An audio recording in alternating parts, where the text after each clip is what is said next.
வணக்கம். நம்ம இன்னைக்கு பார்க்குறது மதுரை மாவட்டம் காமராஜர் இன்ஜினியரிங் காலேஜுக்கு பக்கத்தில் இருக்கிற இடம். மொத்த இடத்தோட அளவு வந்து 4 ஏக்கர். நிலம் வந்து கரிசல் காடு. அதோட லொக்கேஷன் மதுரை மதுரை மாவட்டம் கள்ளிக்குடி தாலுகாவில் அருகே இருக்கிற காமராஜர் இன்ஜினியரிங் காலேஜுக்கு அருகே வந்து விடி மணிநகரில் சுமார் 1000க்கும் மேற்பட்ட வீடுகள் இருக்குது. அதுக்கு பின்னாடி இந்த இடம் வந்து இருக்குது. அந்த இடம் லொக்கேஷன் வந்து நல்லா ஷேர் பண்ணியிருக்கேன் பாருங்கள். ரயில்வே ட்ராக்கு பின்னாடி சைடு, ரயில்வே ட்ராக்கு கிழக்கு சைடு அந்த மணிநகருக்கு பின்னாடி இருக்கக்கூடிய இடம். இந்த பாருங்கள் வீடு.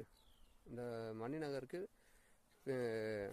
கிழக்க வந்து ரயில்வே ட்ராக் இருக்குது. ரயில்வே ட்ராக்கு அப்படி ஒட்டி உள்ளது இந்த 4 ஏக்கர்.